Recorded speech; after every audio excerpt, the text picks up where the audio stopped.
Bang Herdi kemana? Kok menghilang? Iya, kuotanya habis. Sepertinya kuotanya habis, Bang Zuma. Oh gitu. Iya. Jadi saya nggak ingat tadi apa. Saya nggak dengar tadi, nggak dengar baik tadi apa yang dibahas oleh beliau. Yang saya dengarkan apa? Aku adalah dia. Aku adalah dia. Ego Emi itu kan sudah tadi, Bang Kanda. Dia bahas ini tadi terakhir. Apa gugur pemahaman himne Plato dengan mengambil data bahwa ya Bang Herdi, silakan dilanjut Bang.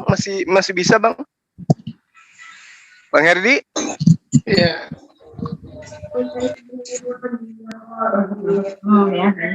Bang Herdi.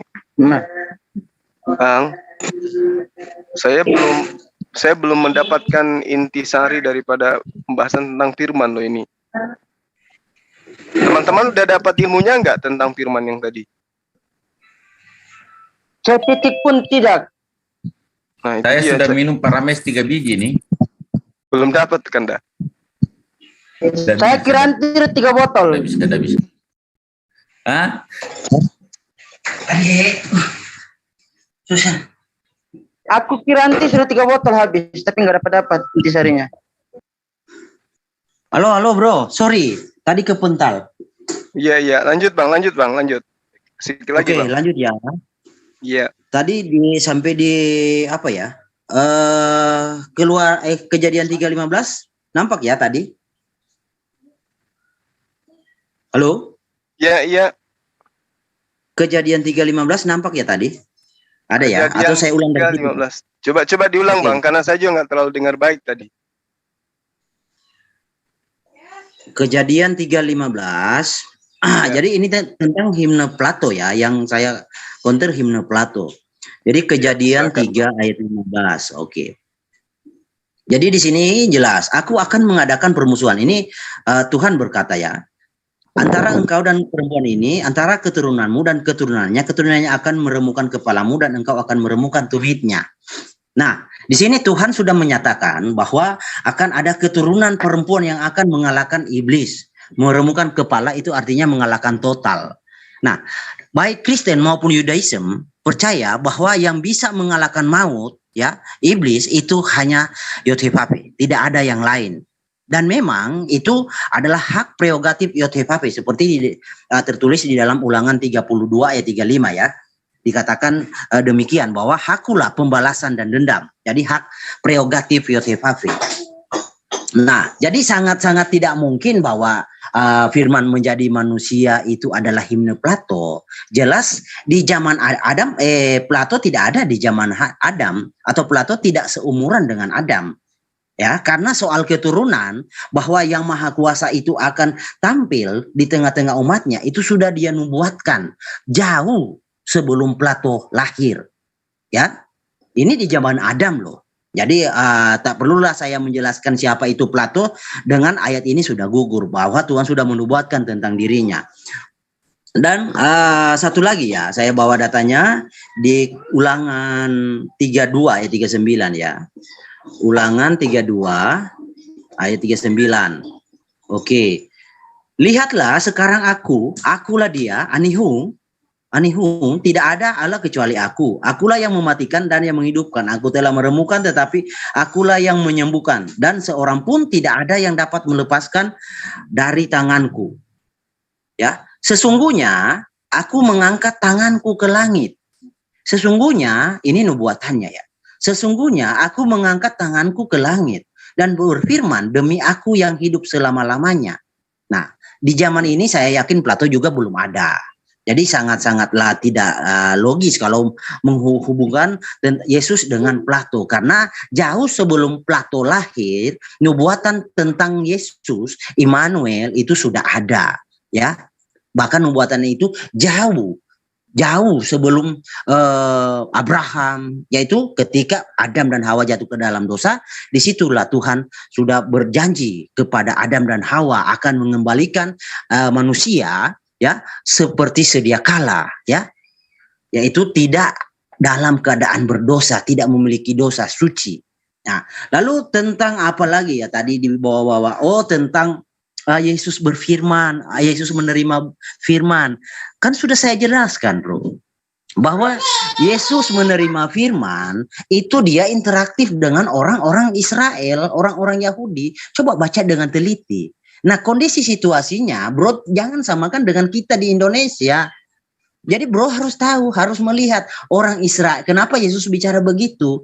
Karena orang Israel memang dirunggu dalam penantian yang berpuluh-puluh tahun, bahkan beratusan tahun tentang janji Sang Mesias itu. Kejadian 3 ayat 15, Kejadian 3 ayat 15 itu yang dinanti-nantikan, yaitu seorang penyelamat dan juru selamat, Mesaya. Itu pemahamannya.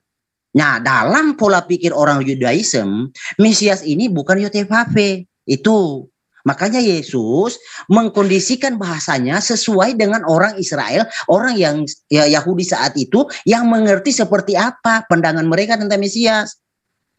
Jadi bukanlah sesuatu kesalahan, Bro, mengkondisikan pribadi kita dengan apa yang orang mau, apa yang orang mengerti, apa yang orang pahami. Itu bukan sesuatu yang salah. Karena memang janjinya itu tentang Mesias, ya. Janji itu adalah Mesias, Sang Juru Selamat. Nah, seperti itu, Bro. Dan tentang kalimat Yesus menerima firman, itu bukan tidak ada pembanding yang lain. Saya sudah bawakan di dalam Yohanes 8 ayat 51. Yesus berkata, barang siapa yang tidak menuruti firmanku, itu kata Yesus. Jadi, Bro Suma, kalau tidak menuruti firman Yesus, akan mati dalam dosa. Itu kata Yesus. Yohanes 8 ayat 51. Ya kan? Nah, lalu tentang apa lagi ya tadi? Terlalu banyak sih, Bro, cuma membawa dakwaan ya. Atau lanjut aja dulu, Bro. Nanti saya simak lagi bagaimana perkembangannya. Silakan. Ya, baik Bang Handi, makasih. Bang Herdi, makasih. Jadi ketika Abang mengatakan Yesus ya telah dinubuatkan mengambil daripada kitab Kejadian.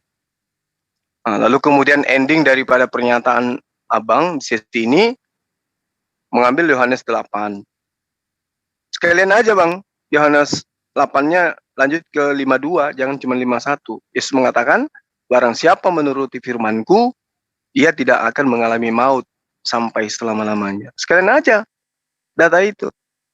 Tapi apakah kemudian ada firman yang Yesus sampaikan yang bisa menyebabkan manusia menjadi Kristen, menyembah kepada Dia?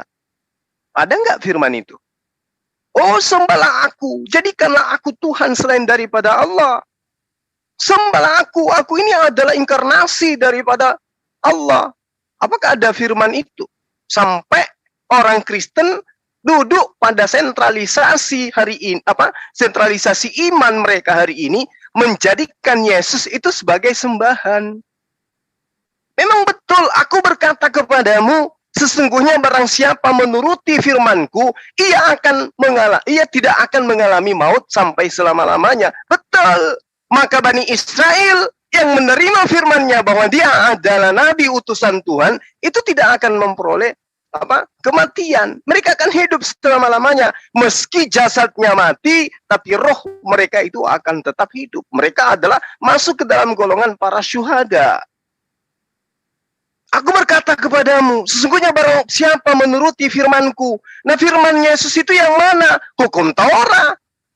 Ketetapan Tuhan yang datang kepada Bani Israel. Matius 19 nomor 17. Jika engkau ingin memperoleh hidup, turuti segala perintah Tuhan. Maka perintah Tuhan yang mana? Kemudian yang teman-teman Kristen turuti sampai mereka menyembah anak Maria. Kalau kami umat Islam, kami bukan Bani Israel.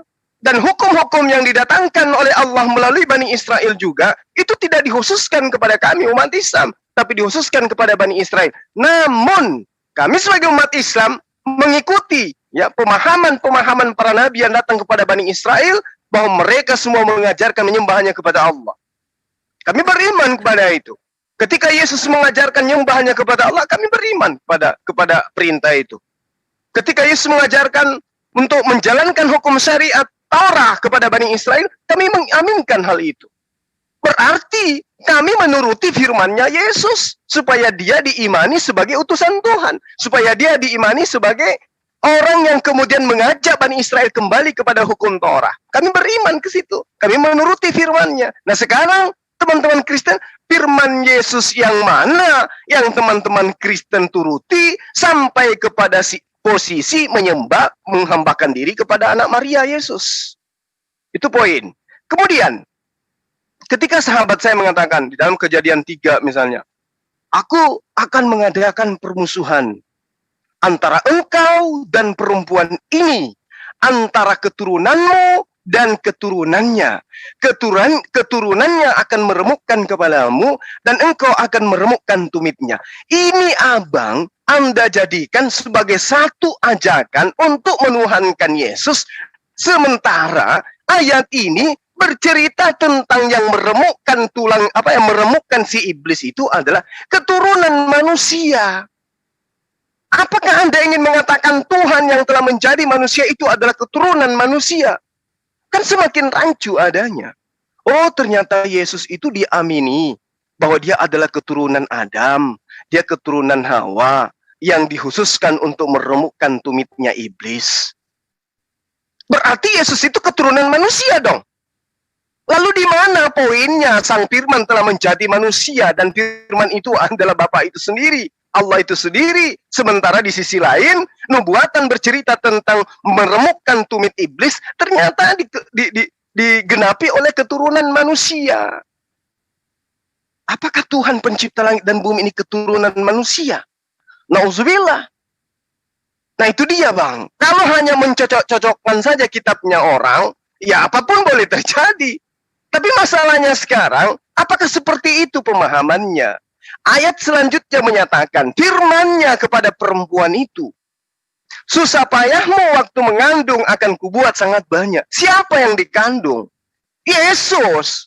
Apakah kita mau mengatakan bahwa Tuhan kita itu berasal dari proses mengandung yang sangat kesusahan? Karena dikutuk oleh pencipta langit dan bumi. Itu makanya aku bilang, abang lagi sedang menarik saya memahami tentang, atau abang sedang mempertontonkan iman Anda yang sedang bersentuhan dengan jelas terhadap ajaran pagan.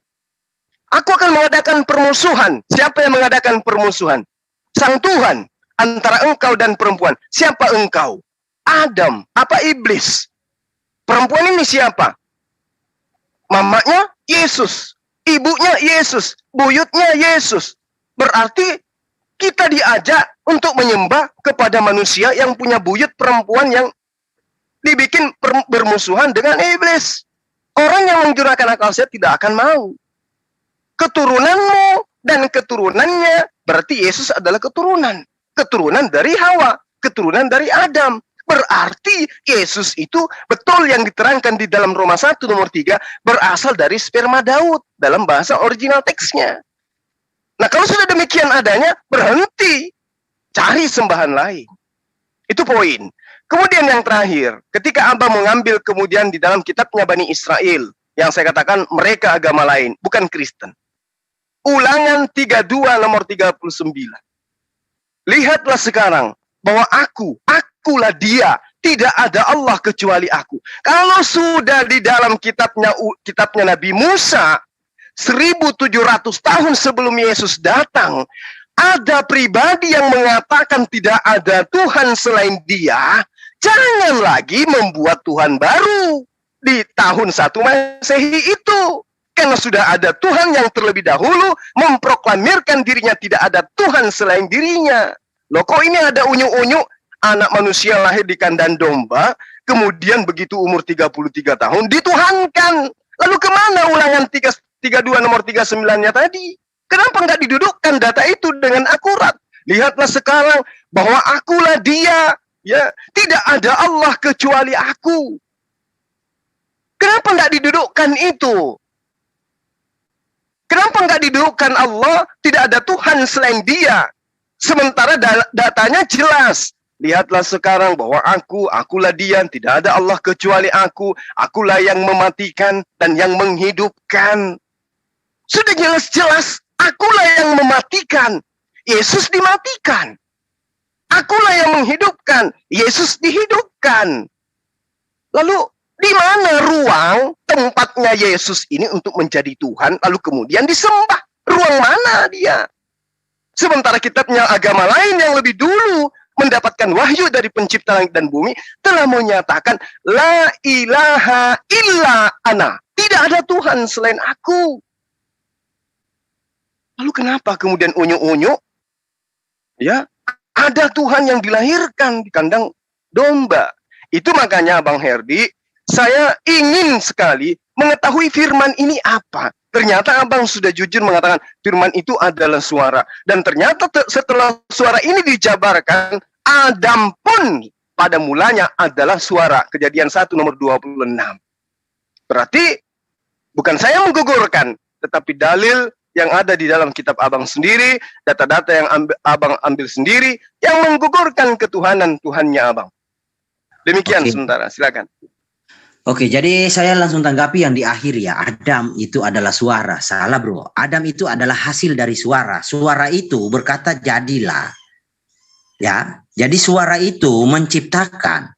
Bukan suara itu yang menjadi Adam. Jadi dipahami ya, jangan terbalik bro.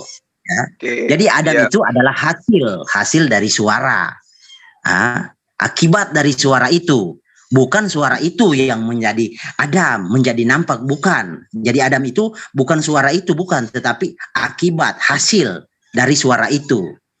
Jadi kalau bro mengatakan Adam itu adalah suara itu, pohon-pohon juga adalah suara itu. Bahkan bintang di langit, matahari itu adalah suara itu. Nah, tentu kan tidak seperti itu cara memahaminya. Maksudnya jangan terlalu inilah bro cara memahaminya. Lalu tentang apa ya? Tadi sudah banyak sekali ya tuduhannya panjang lebar bro. Tapi tidak menyentuh. Lalu saya ingat sedikit ya. Kenapa mengutip kitabnya orang Israel bro? Nah itu menurut saya itu sesuatu apa ya bro? Ya cukup lucu ya bro bagi saya ya bro. Karena yang sedang kita bicarakan, yang sedang bro tuduhkan adalah orang Israel. Ya, Yesus orang Israel loh. Dia lahir di tengah-tengah Israel loh. Jadi kami ini hanya membaca. Jadi kalau mempersilahkan kami mengutip tentang kitab orang Israel, lah itu sesuatu yang salah bro. Yesus seorang Israel. Jadi tidak tepat ya sasarannya untuk jangan mengutip kitab orang. Nah kalau saya bahas panjang lebar lagi nanti akan melenceng lagi dari topik. Lalu tentang apa lagi ya tadi? Apa ya? Kebanyakan sih bro. Apa ya? Bisa disebut bro? Apa tadi poinnya yang ingin bro tanyakan? Saya menyikapi data-data yang abang saya ambil. Ulangan 32, 39, kejadian 3 tadi nomor 15. Oh ya, oke. Tentang kejadian, ya. Tentang kejadian bahwa nubuatan itu akan lahir dari seorang perempuan. Nah, bro mengatakan, oh berarti Yesus itu keturunan manusia, keturunan Adam. Kan jelas di situ ditulis keturunan perempuan. Bukan keturunan Adam, keturunan perempuan.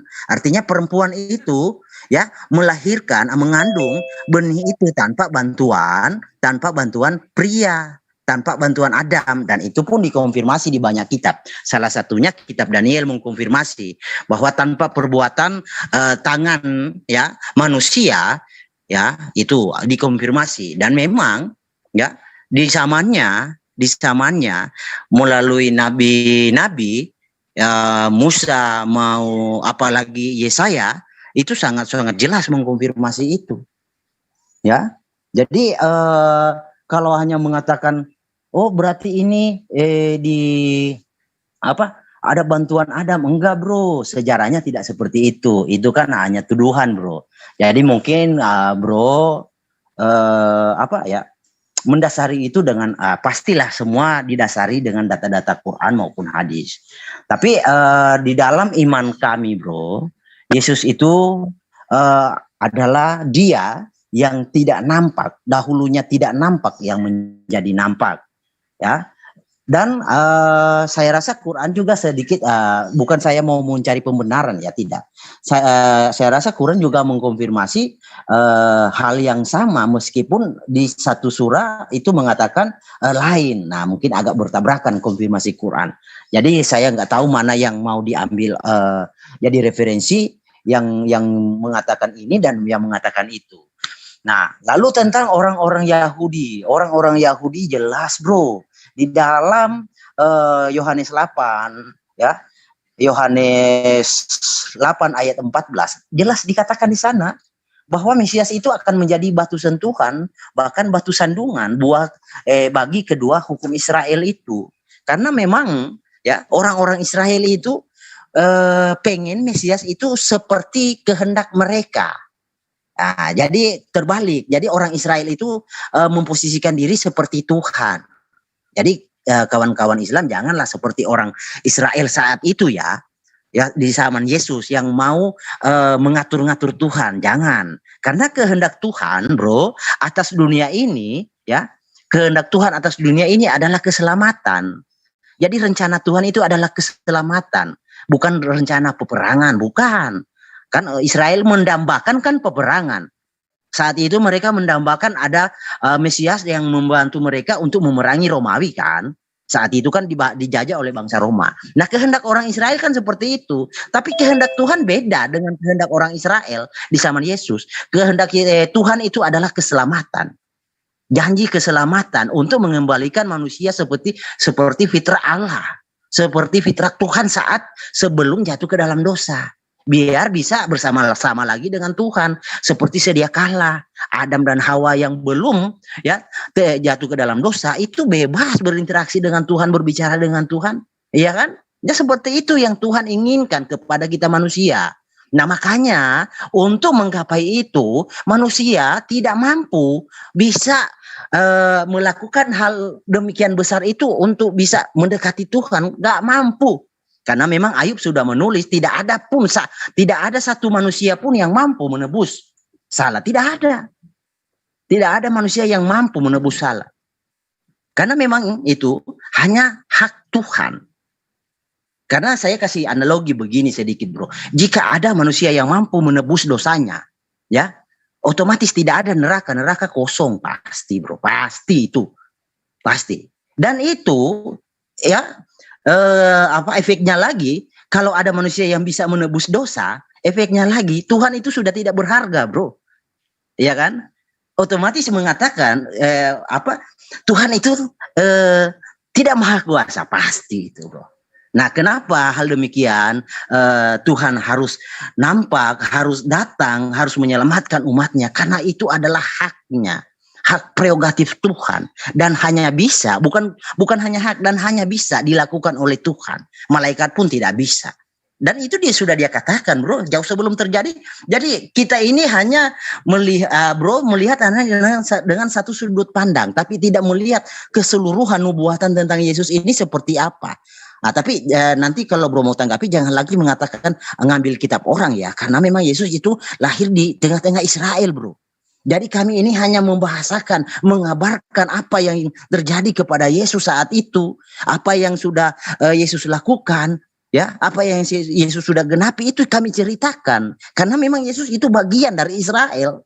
Jadi jangan salah. Yang lucu itu ada orang yang di luar Israel lalu mengcounter ya kitab yang orang Israel. Padahal kan Tuhan sudah berkata di dalam Mazmur 147 ayat 19 sampai 20. Jelas Yotefave itu hanya mempercayai orang Israel untuk mengetahui tentang firman-firmannya. Dan Yotefave pun menegaskan di situ bahwa tidak ada bangsa-bangsa lain. Dia tidak melakukan kepada semua bangsa, hanya Israel spesial. Jadi anak kesayangan adalah Israel karena Israel itu dipilih oleh Tuhan ya untuk tujuan Tuhan, untuk misi Tuhan tentang keselamatan.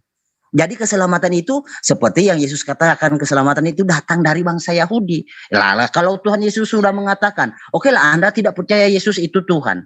Lalu ngapain Anda membaca sesuatu yang bukan dari Yahudi? Ya kan, kalau kamu percaya Yesus. Oke lah, Anda percaya Yesus sebagai nabi tidak apa-apa, sebagai rasul tidak apa-apa, tapi percayalah apa yang Yesus katakan. Keselamatan itu datang dari bangsa Yahudi. Nah, di satu sisi Anda mengimani Yesus, tapi Anda tidak mengimani apa yang Yesus katakan. Anda lebih memilih kitab Arab. Nah, ini kan sesuatu yang keliru, yang sudah berseberangan dengan penyataan iman yang tidak sinkron dengan tindakan yang Anda lakukan. Seperti itu, bro. Lalu apa lagi? Tadi tentang apa ya? Sudah cukup banyak sebenarnya nubuatan tentang Maria. Ya, kalau kita mau bahas tentang Maria ini amat panjang ya bro, karena ini sudah sedikit melenceng, tapi saya jelaskan sedikit. Jadi Maria itu dalam nubuatannya itu seperti tabut perjanjian. Tabut perjanjian itu berisi tongkat Musa, baru 2 loh batu, dan mana. Itu isi tabut perjanjian. Nah, tabut perjanjian ini adalah nubuatan yang kami pahami dalam kekristenan ada Maria. Di dalam Maria mengandung itu tongkat. Tongkat itu melambangkan kepemimpinan seorang raja. Ya, mana itu melambangkan roti, hidup adalah hidup. Ya, firman 2 loh batu itu melambangkan itu adalah firman ke-10 aturan. Nah, itu semua digenapi oleh Yesus. Yesus itu adalah raja.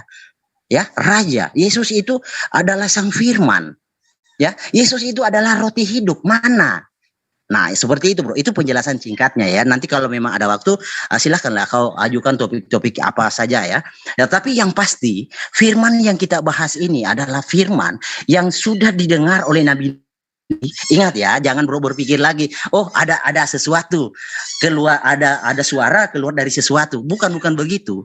Tidak ada. Jadi ini sebab akibatnya adalah firman. Tidak ada sesuatu yang di luar dari firman, tidak ada. Jadi firman itu, suara itu didengar oleh Nabi lalu dituliskan di dalam kitab, maka jadi petunjuk untuk kita diskusikan saat ini. Nah, yang didengar oleh nabi-nabi itu yang nampak di dalam Yesus yang kami imani adalah Mesias, adalah Adonai kami, Hashem kami. Itu bro. Jadi bukan sesuatu yang salah, justru itu membuktikan bahwa Dia yang Maha Kuasa ya, itu mampu tampil, mampu menyatakan dirinya kepada ciptaannya. Jadi itu bukan kehinaan menurut saya. Ya, kalau ada Tuhan yang Maha Kuasa yang mampu bisa menyatakan dirinya, terbukti dong Maha Kuasanya. Yang beda, kita mengimani sesuatu yang katanya, yang notabene Maha Kuasa lalu tidak bisa membuktikan. Justru itu yang menjadi pertanyaan. Kok bisa dia menyebut dirinya Maha Kuasa lalu tidak bisa tampil, tidak bisa menyatakan dirinya?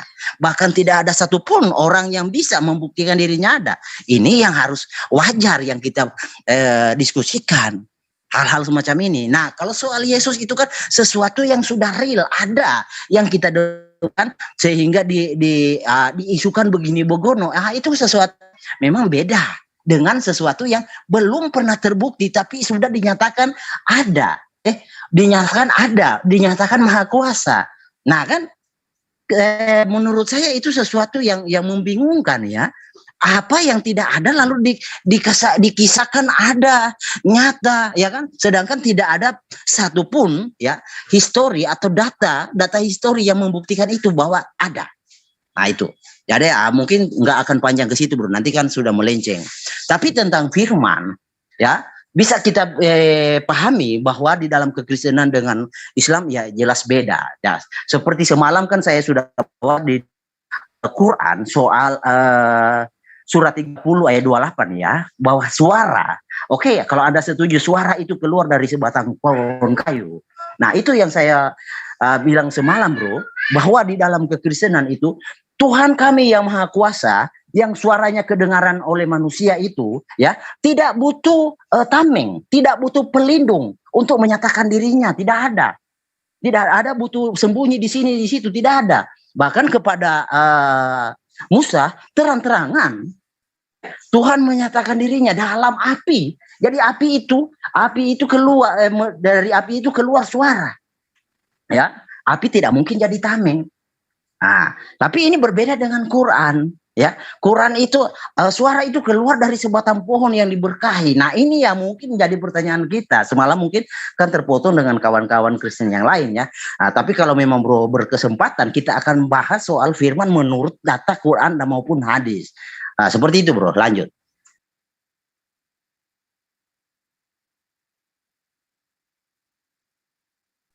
Bang Juma, urung dah. Iya. Perasaan dari semalam kita membahas tentang firman, ya dari perspektif Al-Quran dan juga dari kitab Abang nih, ya.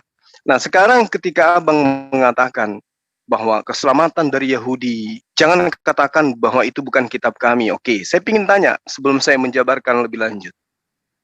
Bang Herdi, ada enggak data di dalam kitabnya Yahudi yang mengatakan bahwa kitab mereka itu diperuntukkan untuk seluruh manusia? Ada enggak, Bang? Karena yang saya tahu, Bang Herdi, ya, hukum kitab Torah itu diperuntukkan kepada batin setiap Bani Israel. Yeremia 31 nomor 33. Tolong bantah data itu dengan tunjukkan kepada saya bahwa hukum Taurat itu diperuntukkan untuk seluruh manusia, sehingga manusia boleh pede percaya diri kitabnya, orang diakui kitabnya. Silakan, Bang. Oke, jadi pertanyaannya ya bagus juga ya bro. Jadi gini bro, jadi memang aturan-aturan Taurat ya, aturan-aturan itu diperuntukkan khusus untuk Israel. Jadi bukan berarti kitabnya itu hanya Israel yang boleh membaca, orang lain pun bisa.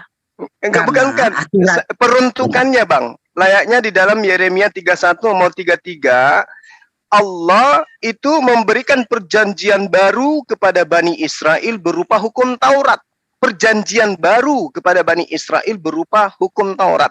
Saya pingin data itu dibantah, dibatalkan dengan data Abang yang mengatakan bahwa firman Tuhan berupa Taurat itu diperuntukkan juga untuk orang Kristen. Silakan Bang. Oke, jadi gini ya bro. Jadi tentang firmannya, aturan-aturannya, jangan dulu dipoto ya. Itu khusus berupa Torah itu khusus Israel. Karena Tuhan memilih Israel sebagai penggenapan janjinya tentang Mesias. Jadi Tuhan hanya pilih satu, yaitu Israel. Oke, sampai itu belum Bang. Oke, berarti ya, sudah Bang. Saya sudah tangkap bahwa Abang pun mengakui bahwa aturan mainnya Tuhan berupa aturan itu hanya untuk Bani Israel kan. Nah, maka tidak salah ketika saya mengatakan kitabnya agama lain yang Anda ambil, kemudian Anda dudukkan, Anda cocokkan dengan konsep agama Anda. Kan itu yang saya katakan tadi. Dan itu harus Anda iakan. Oke, jadi soal agama itu lain lagi, bro. Kita maksudnya gini loh, Bang Herdi, beda. Bang, beda bro. Abang dari tadi mengutip kitabnya agama lain untuk mendudukkan konsep agama Anda, kan gitu. Anda mengambil Kejadian, Anda mengambil Ulangan untuk mendudukkan ini itu poinnya. Dulu, bro. Bentar, bro. Topik kita bukan agama. Iya, karena itulah kemudian saya bertanya. Tunjukkan kepada saya data dalam kitabnya Bani Israel bahwa hukum di dalam kitab Torah itu atau kitab Taurat itu adalah perjanjian baru Allah dengan seluruh umat manusia. Ada enggak Bang? Kalau enggak ada berarti benar. Anda mengutip kitab ayat-ayat dalam agama orang lain kan? Oke, saya jawab bro. Jadi tenang ya bro. Topik kita bukan tentang agama tetapi firman. Otomatis kalau berbicara firman yang dipermasalahkan firman menjadi daging yang kami kenal adalah Yesus. Otomatis ya kami mengutip kitab-kitab terdahulu ya, dan bro harus tahu juga Yesus itu bagian hadir di tengah-tengah Israel. Jadi sesuatu yang salah kalau bro mengatakan oh itu kitab orang. Oke, kalau bisa bicara soal agama, bentar, jangan dulu potong bro. Iya. Kalau bicara soal agama tentu lain lagi ceritanya bro. Ini kita berbicara sang firman yang nampak di dalam wujud adalah Yesus yang menggenapi seperti yang dia katakan, menggenapi kitab-kitab Taurat dan kitab para nabi. Jadi mau tidak mau kami harus mengutip, membaca ke situ. Jadi kalau bicara agama, ayo kita bicara agama lain lagi. Itu arahnya. Tentu kalau berbicara agama, kami tidak ada sangkut pautnya dengan agama Yudaism. Ya kan? Kalau berbicara tentang Yesus, ya jelas kami punya andil di situ. Karena Yesus juga orang Israel. Yesus bukan orang Indonesia, bro.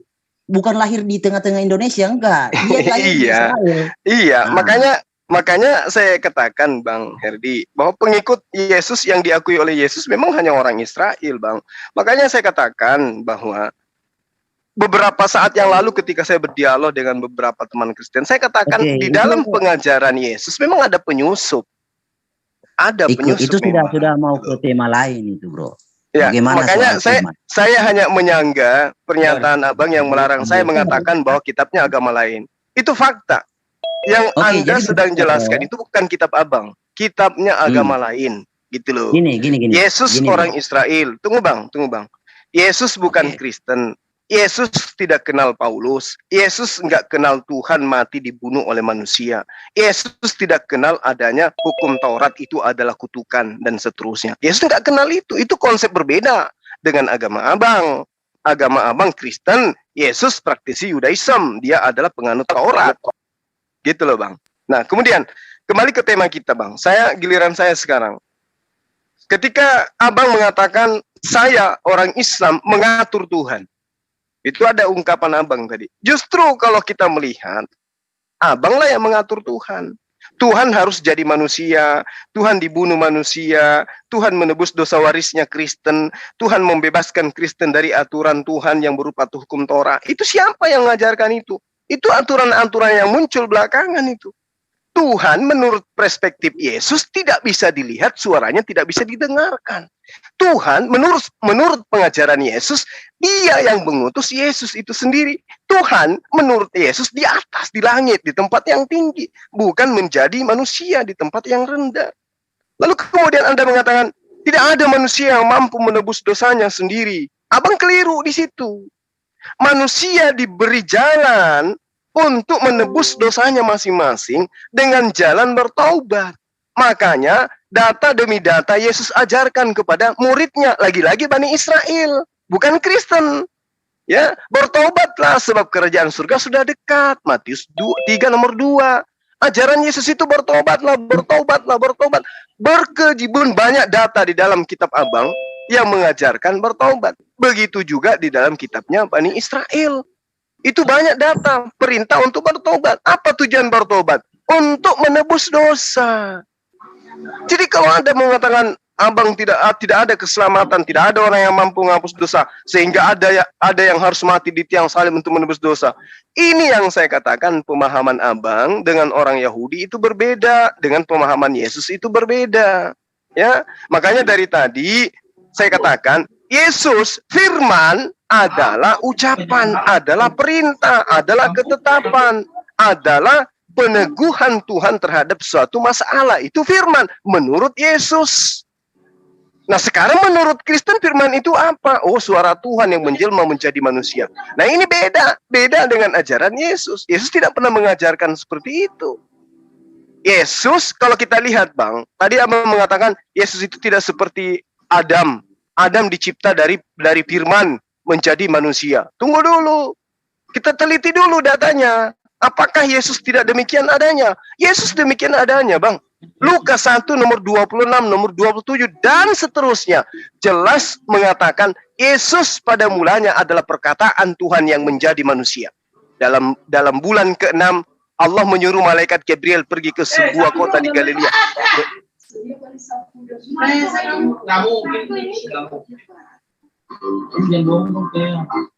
Ini yang rebutan kolornya ini siapa ini? Yang rebutan kolor, diam dulu, sabar.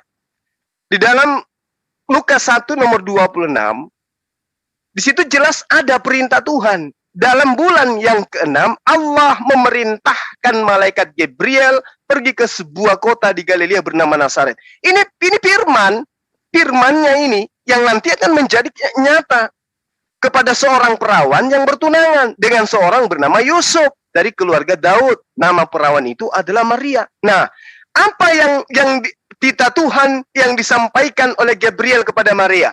Dia mengatakan, "Salam hai engkau yang dikaruniai Tuhan menyertai engkau." Maria terkejut kan pada saat itu. Lalu kemudian kata malaikat itu, "Jangan takut hai Maria, sebab engkau memperoleh kasih karunia di hadapan Allah. Sesungguhnya," nah ini masuk ke dalam firman. Sesungguhnya, ini firmannya nih. Sesungguhnya engkau akan mengandung dan akan melahirkan seorang anak laki-laki yang hendaklah engkau menamai dia Yesus. Ini apa ini yang disampaikan oleh Gabriel? Firman. Jadi pada mulanya perkataan, lahirlah, terciptalah Yesus. Pada saat Gabriel mengatakan ini kepada Maria, apakah Yesus sudah ada? Belum ada di situ. Yesus belum ada. Baru berupa firman, baru berupa perkataan, baru berupa perintah, kehendak, ide dari Allah yang disampaikan kepada Maria ibunya. Wahai Maria, sang perawan, Tuhan menginginkan engkau mengandung dan melahirkan seorang anak laki-laki. Apa ini? Ini firman yang sedang disampaikan. Sama ketika jadilah engkau terang. Jadilah terang itu adalah firman. Apa akibat daripada firman? Terang itu jadi. Apa akibat daripada engkau akan mengandung? Yesus dikandung, Yesus dilahirkan. Apa akibat daripada baiklah kita menciptakan manusia dan serupa dan gambar kita? Apa yang terjadi? Apa akibatnya?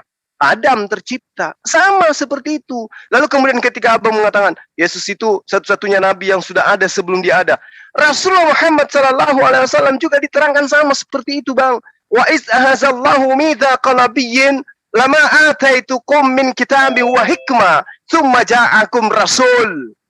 Jadi di praeksistensi baginda Rasulullah Muhammad SAW itu sudah dibicarakan di alam roh. Sudah diangkat perjanjian yang sangat mulia di alam roh tentang Allah akan mengutus sosok nabi, sosok rasul bernama baginda Rasulullah Muhammad SAW.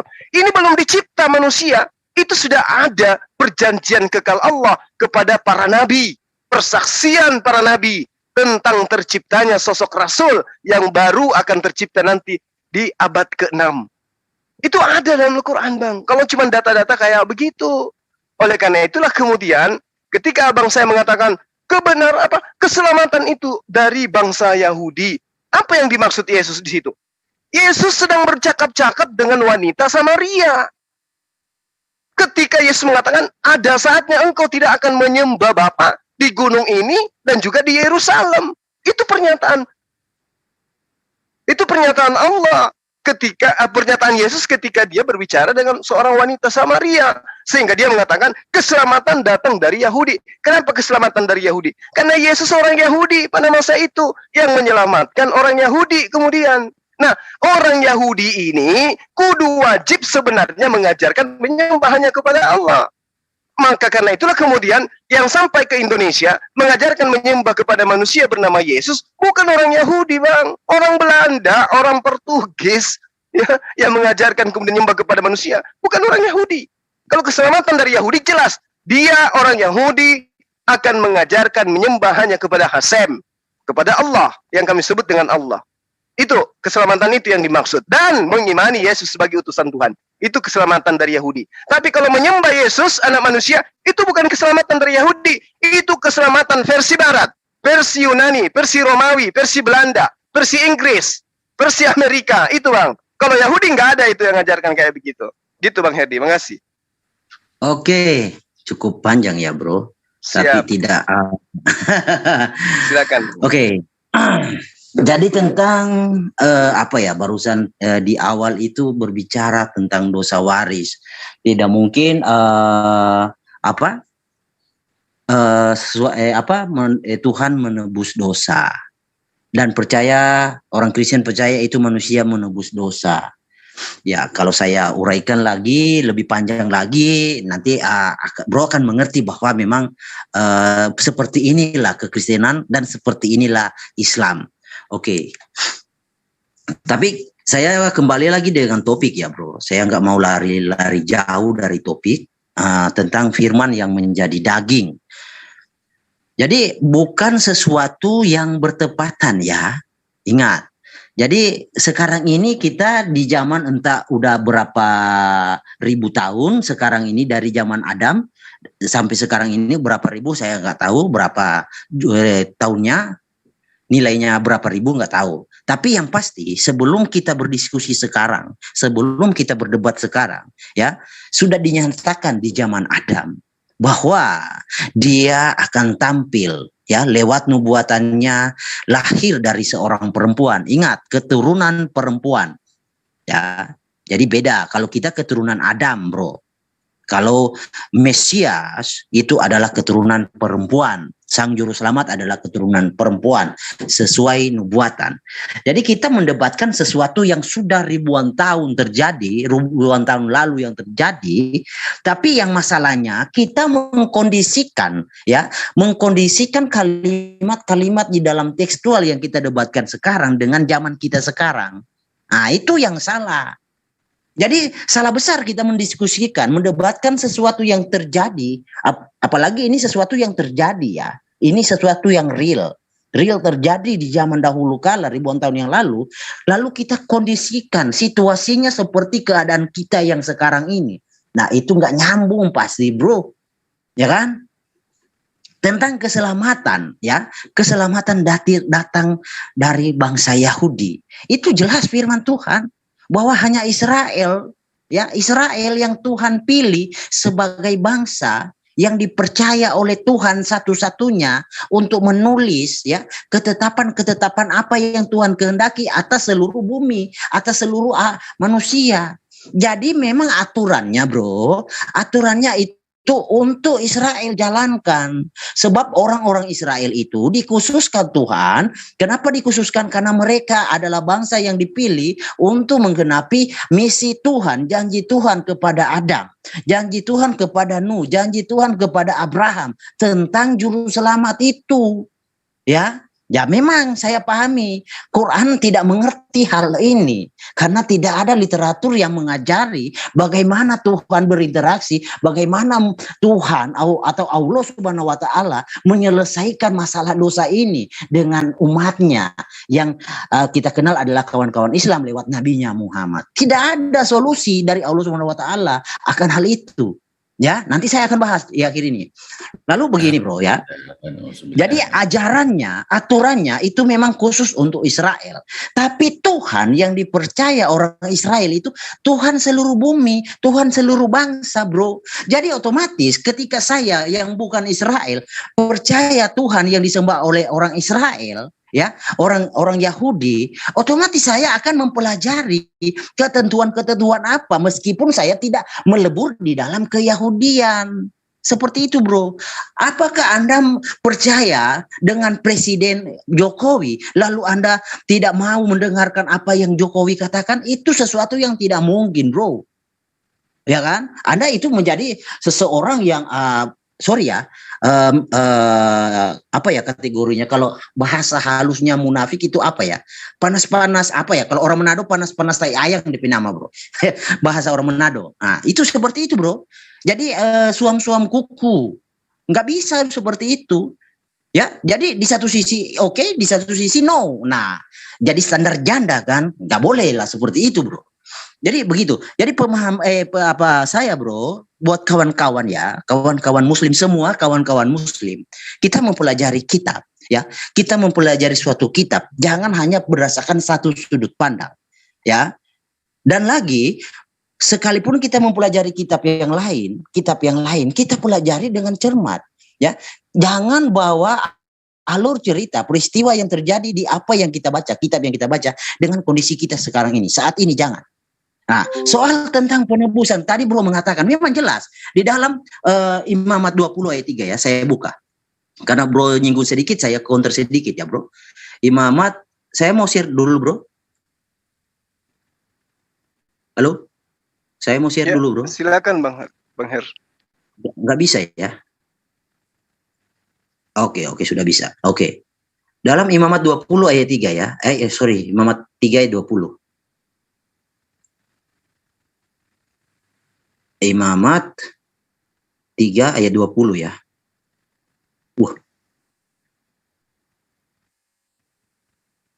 Nah, di sini aku sendiri akan menentang orang itu dan akan melenyapkan dia dari tengah-tengah bangsanya.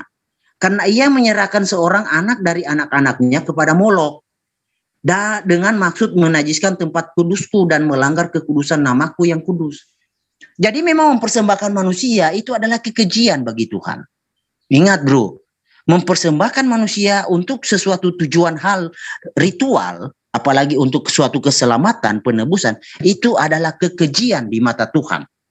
Nah, pasti Anda kan bertanya, loh, Anda percaya Yesus itu sebagai Tuhan, Yesus mempersembahkan dirinya sebagai tebusan bagi banyak orang? Kan di sini jelas, ya. Nanti kita akan bahas lagi lebih panjang lagi ya, bro, bahwa manusia itu bukan Tuhan bukan meniru manusia. Jadi wujud manusia ini, kita ini, jadi Tuhan tidak meniru wujud kita, tidak. Tetapi kita ini adalah gambar Tuhan. Jadi skema Tuhan tentang wujudnya, tentang baitnya, sudah dia rencanakan, sudah dia siapkan jauh sebelum Tuhan menciptakan segala sesuatu. Ya, makanya di dalam Wahyu 3 ayat 14 jelas dikatakan yang sudah dia skenario ini, dia aplikasikan ke dalam Adam, yaitu manusia. Nah, jadi manusia ini adalah gambar dan rupa Tuhan. Jangan salah, jangan terbalik logikanya. Jangan kita beranggapan Tuhan meniru pribadi kita, Tuhan meniru wujud kita. Itu salah, itu logika terbalik. Baca kitab penciptaan. Nah, tentang ini dia menajiskan orang-orang yang mempersembahkan anak-anaknya. Jadi mempersembahkan manusia, yaitu hak Adam, debu tanah. Jadi mempersembahkan hak Adama untuk dijadikan penebusan, itu kekejian.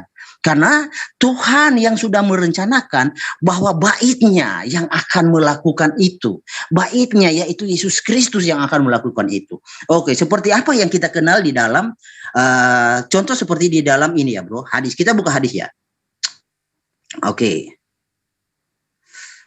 Di dalam hadis Sahih Bukhari.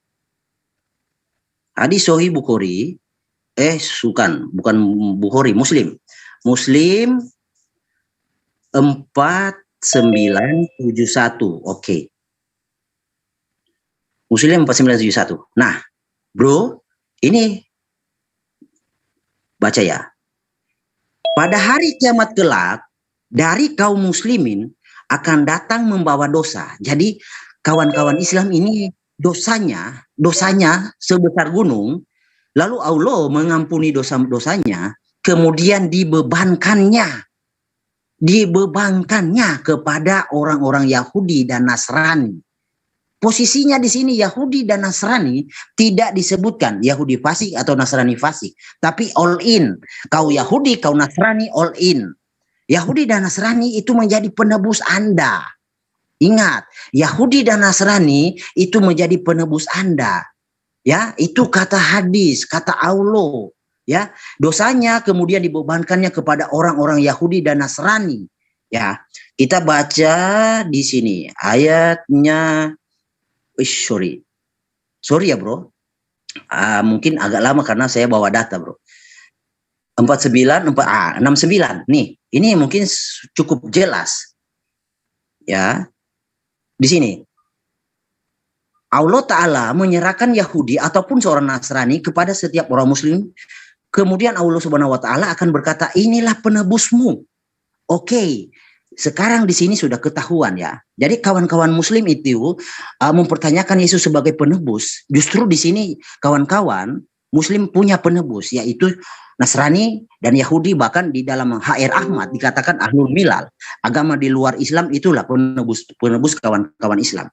Masalahnya begini, bro. Kalau Tuhan yang Anda percaya adalah sama Hashem yang disembah yang dikenal orang-orang Israel, tentu Anda akan mengerti literatur apa yang dikehendaki oleh Tuhan Hashem. Contoh seperti Imamat 20 ayat 3 tadi. Karena kekejian bagi Tuhan itu mempersembahkan anak manusia, hak Adama. Itu kekejian. Artinya di sini ada kesan bahwa Allah tidak tahu. Atau ada kesan Allah ini bukan Hashem. Nah, seperti Bilangan 17 ya. Kita buka Bilangan 17. Bilangan 17 ayat 1. Nah, Bilangan 17 ayat 1. 16. Bentar ya. Kekejian, bentar ya. Itu adalah kekejian. Kekejian. Keluaran Perjanjian Lama. Ulangan. Bentar ya, bro. 17. Ini Ulangan. Ini bro, kalau memang Allah Subhanahu wa taala itu adalah Hasyim yang dikenal orang Israel, ya, tentu dia akan mengerti dan pasti konsisten dengan perkataannya, pasti. Tapi di sini kesannya tidak konsistennya Allah. Kalau yang Anda anggap itu sama dengan Hasyim, ini kesannya tidak konsisten. Bunyinya apa? Janganlah engkau mempersembahkan bagi Yotevave alamu, lembu atau domba yang ada cacatnya atau sesuatu yang buruk sebagai sebab yang demikian adalah kekejian bagi Yotevave alamu. Nah, ketika Anda percaya mengamini bahwa Yahudi, Nasrani, Ahlul Milal sebagai penebus Anda sekalian, kawan-kawan Muslim, yang notabene yang Anda anggap kafir, ya, yang Anda anggap kafir itu bertindak sebagai penebus. Bukankah itu sesuatu yang lucu? Ya, Oke. Anda sebentar bro. Udah bisa jualan obatnya, Bang? Sebentar, sedikit lagi bro. Henry, cukup. Terlalu banyak sudah. Bang Zuma silakan. Ini Bang Herdi membahas tentang hadits. 2 menit lagi bro. Boleh? 2 menit lagi. Terlalu banyak. Cukup. 1 menit aja bro. Oke, silakan. Boleh. Silakan. Ya? Kita kasih ruang, Bang. Jadi begini. Jadi kawan-kawan Muslim itu mengimani bahwa orang kafir itu adalah penebus bagi kalian. Ya. Nah, dalam hal ini kita sudah membahas bahwa kami percaya Yesus itu sebagai penebus dan Yesus itu adalah Tuhan. Dan Anda percaya Yahudi, Nasrani, dan Ahlul Milal sebagai penebus buat Anda. Nah, di sini ada 2 pilihan bro. Anda percaya, Anda mengimani dan meyakini Tuhan sebagai penebusmu. Yang satu, Anda percaya orang-orang kafir yang Anda sebut orang-orang kafir, orang-orang pendosa, orang-orang yang seburuk makhluk sebagai penebusmu. Pilihannya ada 2. Anda percaya Tuhan sebagai penebusmu atau kafir seburuk makhluk sebagai penebusmu. Itu. Silakan. Oke, baik. Ya, jadi kita lupakan tentang firman Tuhan yang menjadi manusia kemudian disembah oleh manusia. Kita tinggalkan tentang Kejadian 3 nomor 15. Di mana perempuan di sini adalah Hawa, memiliki keturunan, dan keturunan Hawa itu menjadi peremuk tumit iblis. Berarti Yesus itu adalah keturunan Hawa. Keturunan Hawa berarti keturunan Adam. Kita tinggalkan Imamat 20 nomor 3. Tuhan tidak mau ada penebusan dengan penebusan manusia, tetapi kemudian mencoba masuk ke dalam hadits yang dulu juga sudah pernah dibahas tentang apa yang kemudian saudara Herdi bawa malam hari ini. Jadi gini, sebelumnya saya masuk ke dalam hadits, saya ingin Bang Herdi mendengarkan data-data yang saya bacakan dalam Al-Quran. Bismillahirrahmanirrahim. Innal ladina kafaru lan tughniya anhum amwaluhum wala auladuhum minallah syai'a wa ulaika ashabun nar hum fiha khalidun. Sesungguhnya orang-orang kafir, siapa kafir? Yahudi dan Nasara, baik harta mereka maupun anak-anak mereka sekali-kali tidak dapat menolak azab Allah dan dari mereka sedikit pun, dan mereka adalah penghuni neraka, mereka kekal di dalamnya. Saya tambahkan satu dalil supaya lebih valid lagi, ya. Yuriduna ayyakhruju minan nar wa ma hum bikharijina minha walahum azabun muqim. Orang-orang kafir Yahudi dan Nasara yang ingkar terhadap kenabian Isa alaihi salam, mereka ingin keluar dari neraka, padahal mereka sekali-kali tidak dapat keluar daripadanya, dan mereka beroleh azab yang kekal. Poinnya, Yahudi ya yang ingkar terhadap Allah dan Nasara yang ingkar terhadap Allah, itu tempatnya sudah kekal di neraka. Itu tidak boleh ditawar-tawar. Jadi mereka memang sudah satu paket di neraka. Lalu kemudian Al-Quran menerangkan begini. Dalam surah Al-Mu'minun ayat 10 terkait dengan hadits yang tadi. Ulaika humul warithun. Mereka itulah orang yang akan mewarisi. Lalu diterangkan kemudian oleh Allah, ladzina yarithunal firdaus hum fiha khalidun. Jadi umat Islam itu memang sudah dinyatakan sebagai pewaris daripada Firdaus. paradiso yang dijanjikan oleh Yesus. Khalidina fiha, hum fiha khalidun, hum fiha khalidun. Mereka umat Islam kekal di dalamnya. Ini sudah nyata. Yang tadi Yahudi kafir, Nasrani kafir, itu sudah kekal di neraka. Islam sudah dinyatakan sebagai pewaris Firdaus. Lalu bagaimana dengan umat Islam yang bertaburan dosa, yang banyak maksiat, tetapi tidak mengingkari Allah sebagai Tuhan? Ya, Allah melimpahkan dosa-dosanya kepada orang yang tadi sudah kekal di neraka itu. Bukan menjadi penebus, bukan. Tapi dosa-dosa mereka yang tidak menyekutukan Allah, ini sekaligus dinisbahkan kepada mereka yang memang sudah menjadi bahan api neraka. Mereka mau mendapatkan dosa dari orang Islam, ataupun tidak mendapatkan dosa dari umat Islam, mereka sudah tetap di neraka. Mereka kekal akibat dosa mereka. Sementara janji Allah kepada orang Islam yang tidak menyekutukan Allah dengan apapun, dengan manusia, maka Allah akan memasukkan mereka ke dalam jannah. Dosanya kemudian diwakilkan kepada orang yang sudah menjadi penghuni kekal. Begitu. Nah, hadis yang Anda kemukakan tadi, di hadis Sahih Muslim ya, kalau nggak salah hadis berapa tadi itu? Hadis berapa tadi ya? Saya lupa. Nah, hadis ini itu juga diterangkan di dalam di dalam hadis-hadis riwayat Muslim yang lain, bagaimana kemudian baginda Rasulullah Muhammad SAW menjelaskan kepada kami umat Islam, tidaklah seorang Muslim meninggal kecuali Allah akan memperlihatkan ke dalam tempatnya neraka Yahudi dan Nasara. Ini hadis Rasulullah.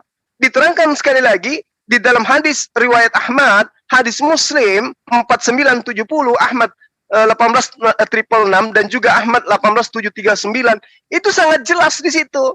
Nabi SAW menerangkan tidaklah seorang Muslim meninggal dunia, Muslim loh ini ya, kecuali Allah Azza wa Jalla akan menggantikan tempatnya di neraka dengan seorang Yahudi dan Nasara. Yahudi yang mana? Yahudi yang memang sudah menjadi penghuni kekal. Itu yang diterangkan oleh Allah. Jadi tidak ada kata menebus di dalam hadits manapun di dalam Al-Quran. Tidak ada. Ya, dosa-dosa orang Muslim itu diampuni oleh Allah. Kemudian dosa-dosanya itu ya dilimpahkan kepada orang-orang yang memang sudah menjadi penghuni kekal di dalam. Dilimpahkan, bukan ditebus. Jadi bukan kemudian dosanya orang Islam dijadikan hilang dan digantikan oleh penebus bernama Yahudi. Oh tidak, terbalik. Orang yang sudah kekal di dalamnya itu menjadi pelanjut daripada kemaksiatan yang pernah dilakukan oleh umat Islam yang tidak kemudian menduakan Allah. Itu yang saudara harus pahami. Makanya di dalam surah Al-Mu'minun tadi, saya terangkan bahwa sesungguhnya beruntunglah orang-orang yang beriman. Mereka itulah orang-orang yang yang akan mewarisi surga Firdaus. Mereka kekal di dalamnya. Jadi kalau masih ada dosa-dosanya, maka dilimpahkan kepada orang yang sudah menjadi penghuni kekal di neraka. Itu beda itu Bang. Beda dengan ditebus. Artinya kalau ditebus itu ya kayak Yesus. Coba, Yesus itu orang suci. Dia dikatakan firman menjadi manusia. Bahkan dia disebut sebagai anak Allah. Bahkan Allah itu sendiri menjadi terkutuk. Dia menjadi terkutuk. Yang tadinya suci menjadi terkutuk. Menebus dosa-dosa orang-orang terkutuk. Itu. Nah, kalau yang ada di dalam hadis yang Anda bawa, ya, memang orang yang sudah kekal di neraka yang kemudian merasakan penderitaan neraka. Orang Islam yang tidak pernah syirik tak perlulah masuk neraka, kan sudah ada wakilnya di dalam. Sederhananya gitu Bang Herdi. Jadi jangan diputar. Kalau mengkaji hadis harus ditautkan dengan ayat suci Al-Quran atau hadis-hadis yang lain yang lebih jelas menerangkan itu. Jadi supaya kita tidak terkenal sebagai orang yang sedang berakrobat. Demikian Bang Her. Satu pertanyaan Bang Herdi. Di Kejadian 3 nomor 15 tadi, Di situ dikatakan bahwa keturunan perempuan itulah yang akan menghancurkan tumit daripada iblis. Saya ingin tahu, Bang, siapa perempuan ini? Maria kah atau Hawa? Silakan, Bang. Oke. Jadi soal keturunan perempuan itu siapa? Yang ditanya Maria atau Hawa? Tidak disebutkan nama, tapi yang pasti itu perempuan, keturunan perempuan. Nah, itu untuk menjelaskan apa? Tidak disebutkan nama, Bang, tapi proses itu terjadi. Nah, siapa pelakunya di situ? Oke, jadi bukan tentang siapa pelakunya, inisialnya siapa, tetapi yang pasti itu adalah perempuan. Jadi begini, Bro ya.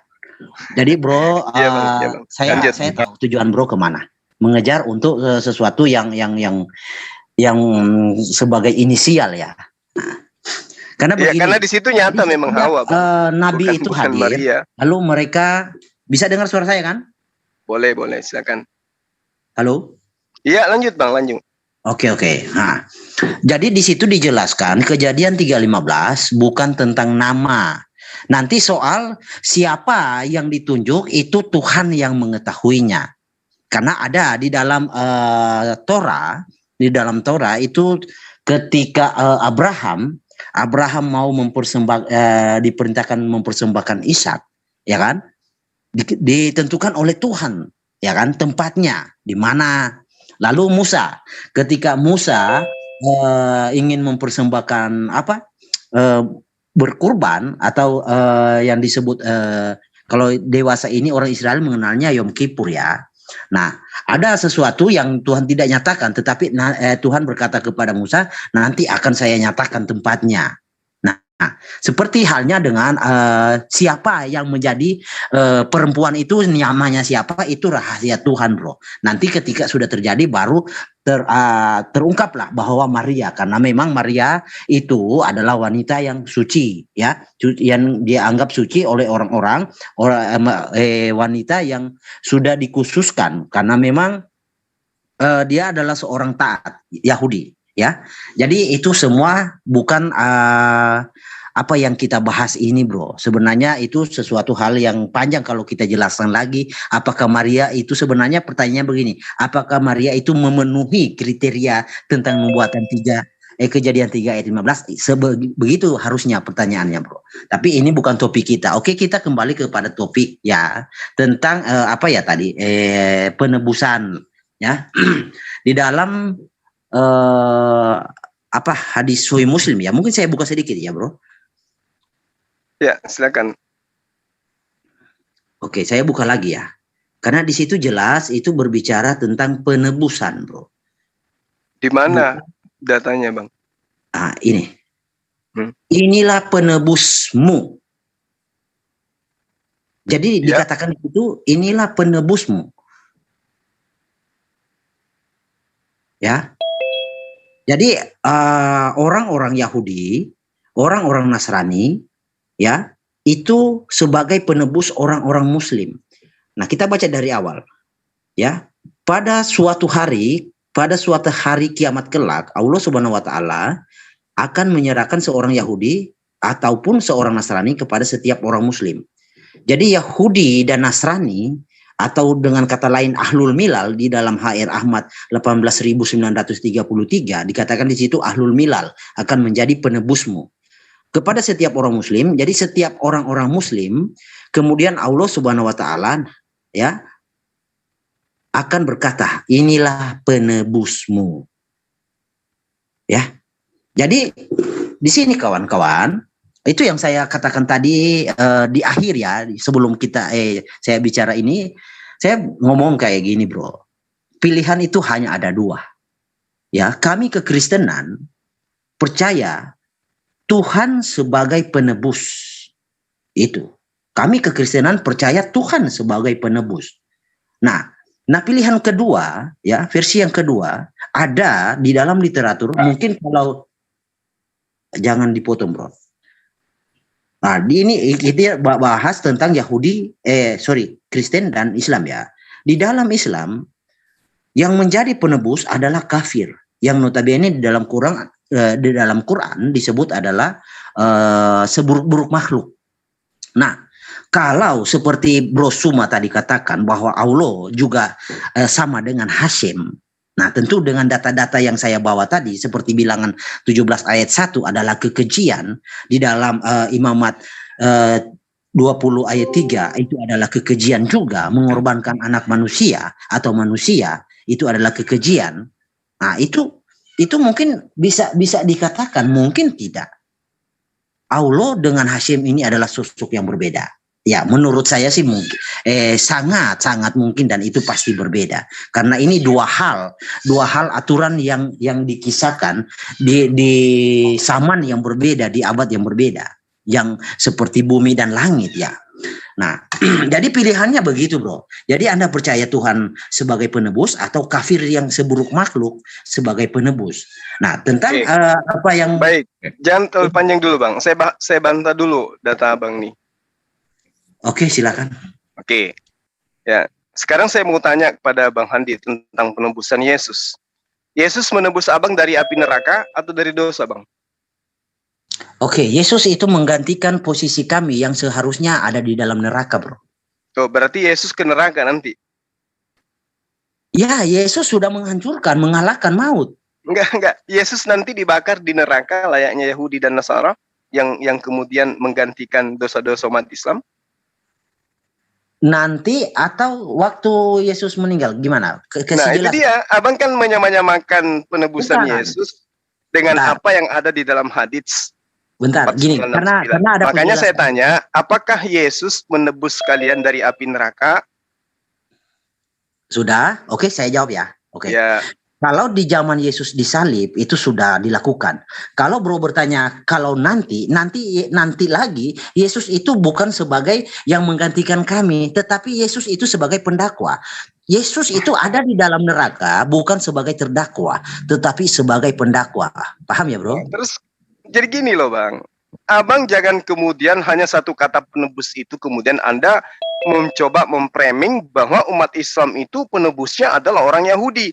Kristen penebusnya adalah Yesus, dan konyolnya umat Islam karena penebusnya adalah manusia, sementara kami penebusnya adalah Tuhan. Makanya muncul pertanyaan saya, apakah Yesus menebus Bang Herdi lalu kemudian Yesus yang ke neraka dibakar menggantikan Bang Herdi? Jadi, itu dulu poinnya.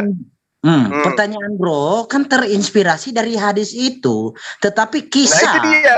Ya, itu dia makanya. Ya, jangan Bro mendasari mempertanyakan iman kami dengan dasar iman hadis yang tadi, jangan. Nah, begitu juga sebaliknya. Jangan Anda memahami hadis ini dengan konsep penembusan ala pagan yang Anda pahami. Bahwa Tuhan datang menebus dirinya di atas tiang atau pohon, mati untuk nebus dosa Abang. Jangan Anda bawa itu ke ranah hadits, nggak nyambung itu.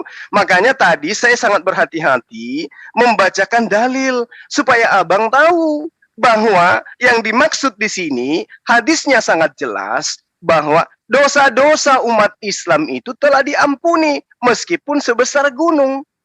Kan datanya ada jelas dikatakan hadits itu. Coba Anda lihat di riwayat Muslim 4971 sebagai pembandingnya coba. Rasulullah Muhammad SAW menyatakan apa? Di hari kiamat kelak sekelompok dari kaum muslimin akan datang membawa dosa sebesar gunung. Lalu Allah mengampuni dosa-dosanya. Benar nggak di situ diterangkan? Betul. Kan diampuni dosa-dosanya oleh Allah.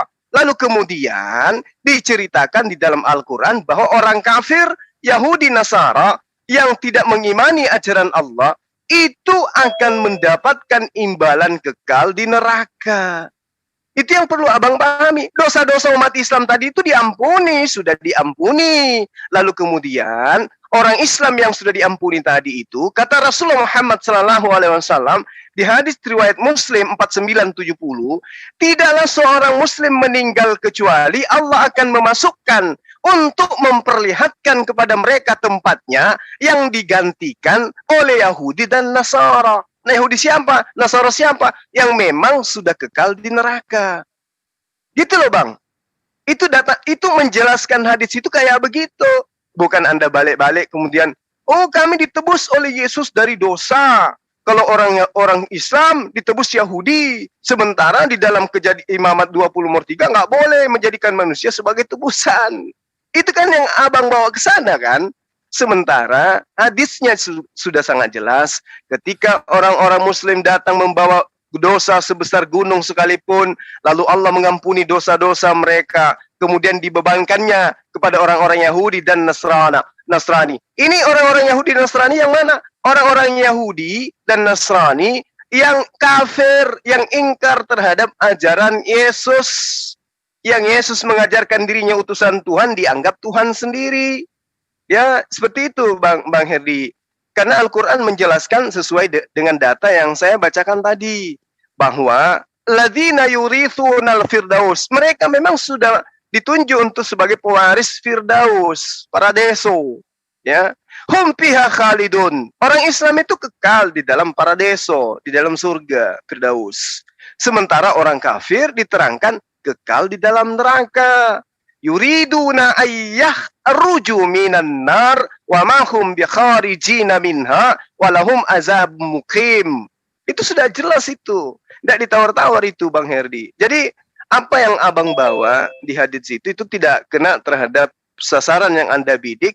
Anda membidik kepala tapi yang kena ya lututnya abang sendiri gitu Bang. Silakan. Oke ya, jadi tahan dulu ya bro, saya mau bicara. Iya. Oke. Ya, saya harap bisa tenang ya. Jadi gini bro. Jadi di situ kan jelas, atau kita buka lagi ya. Jadi di situ saya bukan melihat, saya tidak mendefinisikan atau tidak sedang mentakwil atau mengartikan, tidak, tapi saya hanya membaca tekstual bro. Itu yang Anda harus paham ya.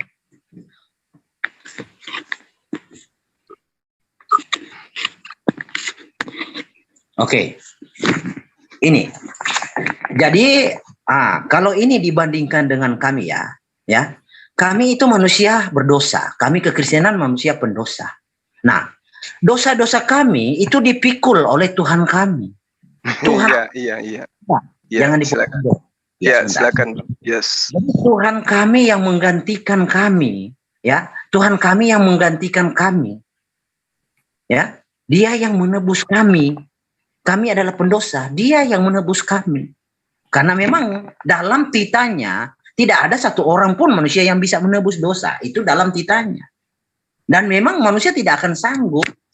Bahkan orang-orang Israel sampai sekarang enggak ya, zaman dahulu yang ketika mereka masih ada bait ya, bait suci masih ada, mereka melakukan hari raya Yom Kippur, itu adalah ritual penebusan ya untuk dosa-dosa mereka. Nah, di kami itu penebusan itu sudah finish. Yesus sudah tampil.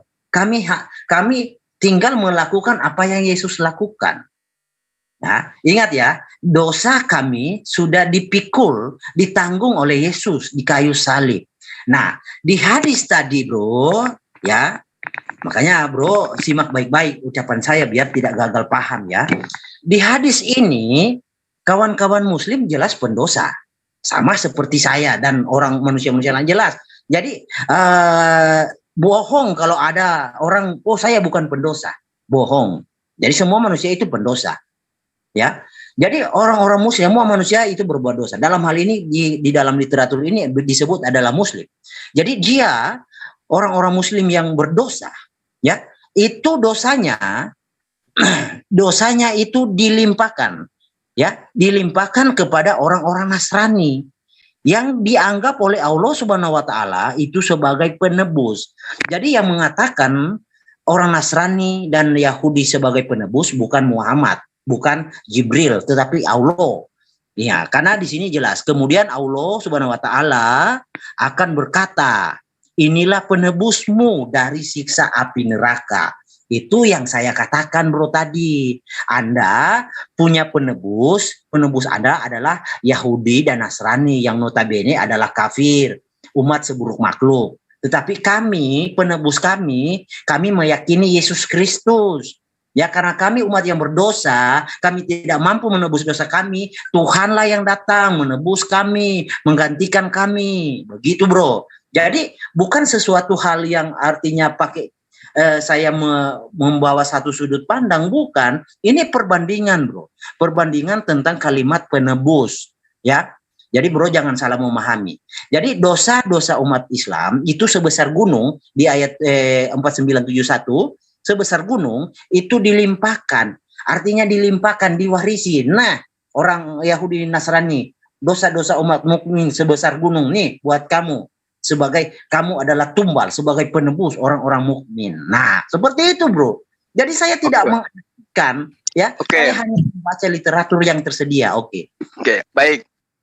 Jadi gini, Bang Herdi, tentang Yahudi dan Nasara, Al-Quranul Karim menjelaskan. Bismillahirrahmanirrahim. Innal ladina amanu wal ladina hadu wan nasara was-sabiina man amana billah wal yaumil akhir wa amila salihan falahum ajruhum 'inda rabbihim wala khaufun 'alaihim wala hum yahzanun. Ayat ini menjelaskan begini. Orang Yahudi, orang-orang Nasrani, orang-orang Sabi'in, siapa saja di antara mereka yang beriman kepada Allah dan hari akhir dan melakukan kebajikan, mereka mendapat pahala dari Tuhannya. Tidak ada rasa takut pada mereka dan mereka tidak bersedih hati. Mereka ini orang beriman. Tempatnya di mana? Di Firdaus. Orang mana yang ke Firdaus? Orang Yahudi, orang Nasrani, orang Sabi'in. Mereka masuk semua ke Firdaus bersama dengan orang Islam. Kenapa? Karena mereka beriman kepada Allah. Menerima Yesus sebagai utusan Allah. Enggak menolaknya sebagai utusan. Orang Yahudi ini, orang Nasrani ini. Tapi mereka yang menolaknya, menganggap Yesus anak haram, menganggap Yesus itu Tuhan itu sendiri, mereka yang kekal di dalam neraka sebagaimana yang saya terangkan tadi. Yuriduna ayyahruju minan nar. Mereka kekal di neraka. Ya. Ini yang saya terangkan. Lalu ketika abang ini membawa hadits, seakan-akan dosa-dosa umat Islam itu akan dilimpahkan semuanya kepada orang Yahudi. Dalam arti kata, orang Yahudi ini yang tadinya harusnya selamat menjadi penebus bagi dosanya umat Islam sehingga orang itu selamat. Makanya saya katakan, coba Anda buka hadis Muslim nomor 4971. Bagaimana Rasulullah Muhammad SAW mengatakan Allah mengampuni dosa-dosa mereka. Berarti dosa mereka ini sudah tidak ada. Dosa mereka tidak ada lagi. Sudah diampuni. Adapun Allah membebankan kemudian kepada orang Yahudi dan Nasrani yang memang sudah menjadi warga negara neraka, itu hak prerogatif Allah. Tidak bisa kemudian kita mengganggu-gugat itu. Sebagaimana yang ada di dalam kitabnya Bani Israel. Dan Bani Israel menggaungkan sampai hari ini data-data itu. Apa itu? Amsal 21 nomor 18. Coba abang baca di situ. Telah kata-kata Tuhan di dalam Amsal itu. Apa yang diterangkan? Orang fasik dijadikan sebagai penebus orang yang saleh. Coba. Itu data, Bang. Jadi kalau kita berbicara mengenai penduduk ya atau warga negara neraka, kita harus melihat contoh misalnya apa yang diterangkan oleh Yesus di dalam pengajaran yang ada di dalam kitab abang. Contoh misalnya dalam Matius atau satu di dalam Wahyu. Lalu maut dan kerajaan maut itu dilemparkanlah ke dalam lautan api. Itulah kematian yang kedua, lautan api. Setiap orang yang tidak ditemukan namanya tertulis dalam kitab kehidupan, ia akan dilemparkan ke dalam lautan api. Dan kalau yang lebih ekstrim lagi, di dalam Markus 9 nomor 49, karena setiap manusia akan digarami dengan api. Apa itu? Neraka. Neraka, Bang. Itu kitab abang loh. Nah, coba kita lihat. Saya ingin tahu, di dalam Amsal 21 nomor 18, orang fasik dipakai oleh Tuhan untuk kemudian menebus bagi orang-orang yang benar. Menebus apa? Dosa-dosanya. Dan pengkhianat sebagai pengganti daripada orang yang jujur. Itu data. Dan ini sudah sering kita sajikan. Jadi ketika hadits itu menerangkan engkau telah diampuni dosa-dosamu, lalu kemudian dosa-dosamu yang harusnya menyebabkan engkau tersiksa dalam neraka, tetapi karena engkau tidak pernah berkhianat menyembah selain daripadaku, maka cukuplah orang Yahudi dan Nasara itu yang merasakan kekal di dalam neraka. Makanya baca hadits Muslim 4971, Muslim 4970, Ahmad 18666, lalu kemudian Ahmad 18739. Supaya paham lebih jauh. Gitu loh Bang Herdi. Ya, bukan saya mengucilkan pendapat Abang, tapi dalam hal ini bisanya saya membantah data-data itu dengan data-data yang ada. Memang betul, di situ dikatakan di dalam hadits yang Anda kutip 4969 dalam kitab 50 bab 13-19 dikatakan bahwa inilah penebusmu dari siksa api neraka. Maksudnya harusnya dosa-dosamu itu andaikan saja aku tidak hapuskan, tidak ampuni, maka engkau akan merasakan siksaan seperti yang dirasakan oleh ahli neraka, warga negara neraka itu, Yahudi dan Nasara.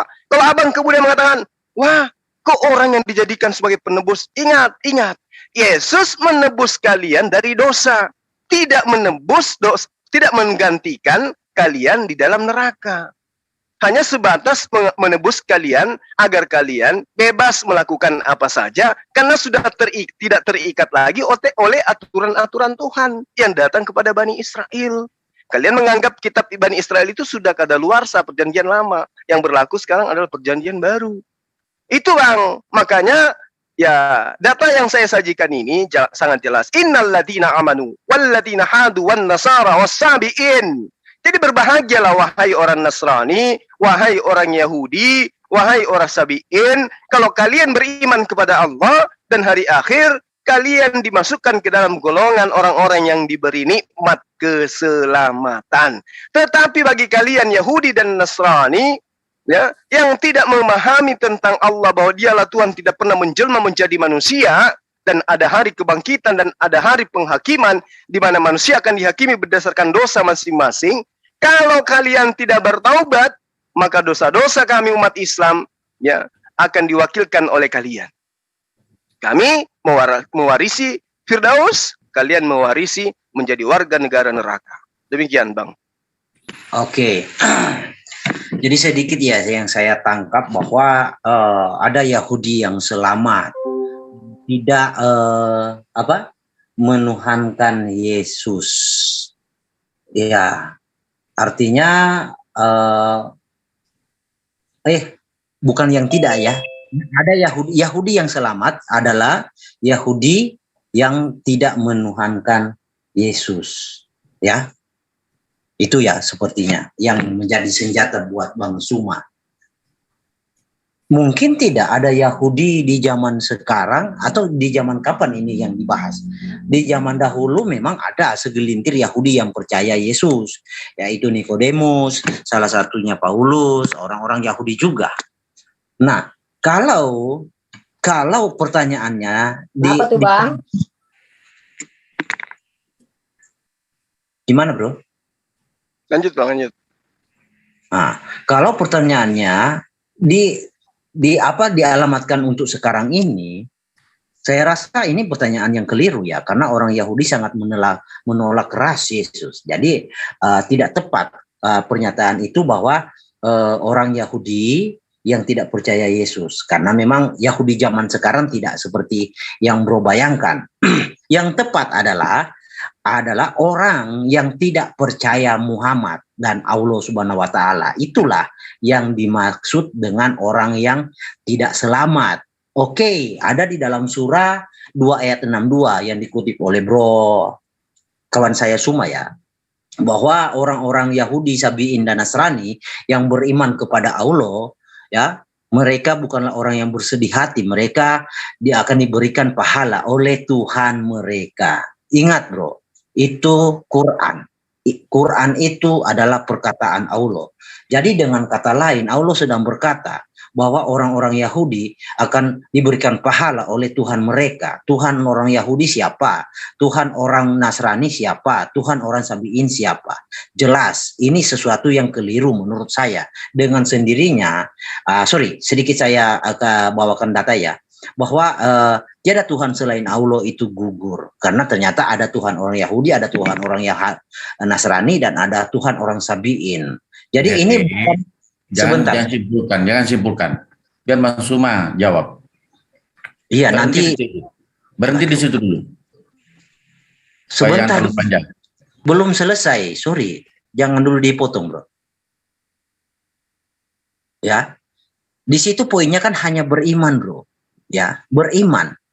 Ya, mungkin Kak Bro mengatakan, oh itu belum zaman sebelum Muhammad. Ya, jelas. Pasti kalau Anda mengatakan itu zaman sudah ada Muhammad, tentu itu bunuh diri.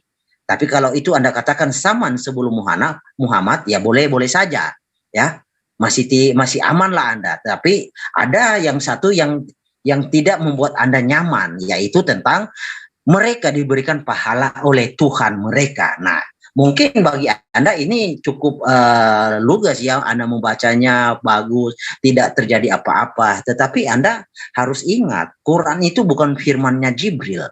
Quran itu bukan perkataan Jibril. Quran itu bukan perkataan Muhammad. Quran itu perkataan Allah yang Anda imani kan. Perkataan Allah yang dibawa oleh Jibril, yang tidak ditambah kurangi oleh Jibril. Atau tidak ditambah kurangi oleh Muhammad. Oke, kalau Anda mengakui itu sebentar. Sudah dijawab. Jangan dulu. Santai. Saya mendengarkan kok selalu. Kalau Bang Suma ngomong, saya diam. Boleh ya? Lanjut Bang, sebentar lanjut. Silakan. Iya, kalau keseringan dipotong saya bisa lupa. Jadi bro, ya, lanjut.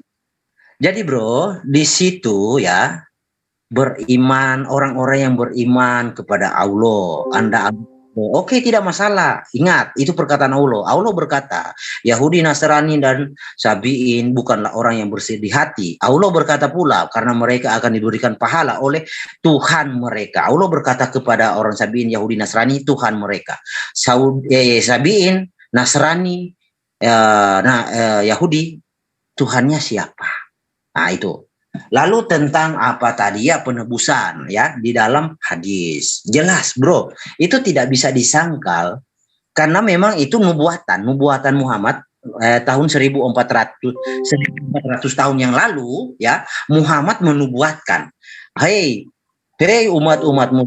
umat-umatku, nanti kalian di akhir zaman ya, kalian akan diberikan satu penebus dari kalangan ahlul milal, Nasrani, Yahudi, atau apalah agama-agama lain di luar Islam, ya kan? Karena begini, dasarnya itu ada di dalam Quran. Karena hanya ada, kan pernah baca Quran kan, kawan saya yang siapa tadi yang sering nilai, surat 3 ayat 19, surat 3 ayat 85 jelas. Agama yang diridhoi di sisi Allah hanya agama Islam. Jadi jelas, kalau berbicara di sisi Allah itu jelas Anda pahami adalah surga. Nggak mungkin Anda mengimani di sisi Allah lalu Anda di neraka kan? Nggak mungkin. Tidak ada pemahaman di dalam Islam di sisi Allah itu dipahami di neraka, nggak mungkin. Pasti di sisi Allah ya Allah di surga, seperti itu. Ya, jadi hanya agama Islam yang diridhoi di sisi Allah. Nah, merujuk kepada hadis tadi, Quran surah 62 tadi tentang agama Sabi'in, Yahudi, Nasrani. Nah, ini mungkin sesuatu yang keliru. Oke, nanti ditanggapi bro. Itu kan agak berbanding terbalik. Di satu sisi hanya agama Islam yang diridhoi, di satu sisi ada Sabi'in, Yahudi, dan Nasrani. Nah, itu pasti Anda akan bingung mau menjawabnya karena itu akan berbenturan dengan Yahudi dan Nasrani ditetapkan kekal di dalam neraka, dan itu tidak pandang bulu, tidak ada dikatakan oh Yahudi ini Yahudi suam-suam kuku atau Nasrani suam-suam kuku, enggak, all in. Jadi bahasanya all in, Yahudi ataupun Nasrani. Artinya all in yang tidak menyetujui Muhammad itu Nabi pasti di dalam neraka. Seperti itu bro. Jadi penebusan jelas. Penebusan di dalam keislaman itu jelas. Islam itu ditebus oleh agama-agama lain. Jadi kawan-kawan Islam, saya harap Anda karena sudah memiliki penebus yaitu kami-kami, ya setidaknya berbuat baiklah Anda kepada kami-kami ini yang notabene adalah penebus kalian. Seperti itu, silakan. Iya. Jadi maksudnya Anda ini pahlawan gitu ya? Bisa dikata, bro. Oke. Jadi gini, Bang Herdi, ya, memang kalau misalnya memahami Quran itu tanpa landasan pijakan ilmu Quran, memang ngambangnya kayak abangku ini, ya, itu saya maklumi. Jadi gini, Bang, Al-Baqarah ayat 62 itu bercerita tentang orang-orang terdahulu. Innal ladzina amanu wal ladzina hadu wan nasara wasabiin man amana billah wal yaumil akhir. Di sini diterangkan, Bang, orang-orang Yahudi, orang-orang Nasrani, orang Sabiin, siapapun di antara mereka yang beriman kepada Allah. Kalau beriman kepada Allah, Bang, berarti dia meninggalkan praktisi Yudaism. Kalau beriman kepada Allah, dia meninggalkan praktisi Nasrani. Dia akan menjadi seorang Islam kalau dia beriman kepada Allah di versi yang sekarang.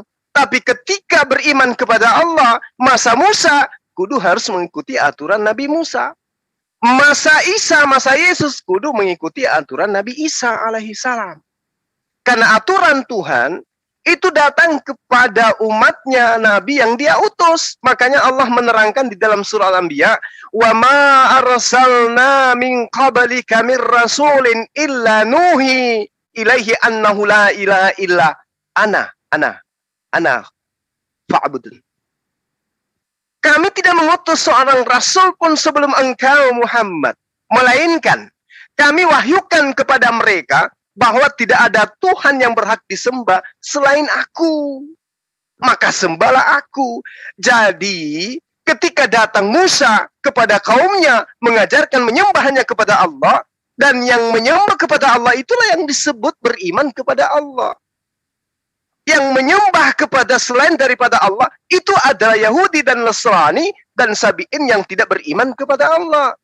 Tapi beriman kepada Allah adalah mereka yang mengikuti Musa, mereka yang mengikuti Yesus. Itu yang beriman kepada Allah. Ketika mengikuti Musa, ketika mengikuti Yesus, data-datanya ada. Ketika Musa, Allah akan membangkitkan seorang nabi yang sama seperti Musa. Ketika nabi itu datang, pengikut Musa kudu wajib berpindah kepada pengikut yang sama, nabi yang sama seperti Musa. Ketika kemudian masa Isa, masa Yesus, Yesus mengatakan seorang penolong lain itu datang akan mengingatkan kembali perkataan-perkataan yang pernah aku katakan kepada kalian. Dia akan memuliakan aku, bukan mengutuk aku. Maka ketika datang sosok nabi itu, pengikut Yesus yang beriman kepada Allah itu kudu beriman kepada baginda Rasul Muhammad sallallahu alaihi wasallam. Itu tangga atau stasiun-stasiunnya seperti itu. Makanya setiap nabi ketika datang, setiap rasul ketika datang, mengajarkan menyembah hanya kepada Allah. Tidak ada yang mengajarkan menyembah kepada selain daripada Allah. Tidak ada itu. Tidak ada nabi yang datang mengajarkan agar manusia menyembah kepada dirinya. Itu nggak ada. Semua mengajarkan menyembah kepada Allah. Nah, kalau kemudian saudara saya mengatakan, oh Nabi Isa itu berarti pengikutnya harus ngikut kepada baginda Rasul Muhammad SAW. Oh iya, wajib. Makanya Allah menyatakan dalam surah Al-Maidah ayat 116, wahai Isa, adakah kau mengajarkan kepada orang-orang Nasara, orang-orang Yudea, orang-orang Yerusalem, Bani Israel, agar mereka menyembah engkau selain aku? Apa kata Isa? Maha suci engkau ya Allah.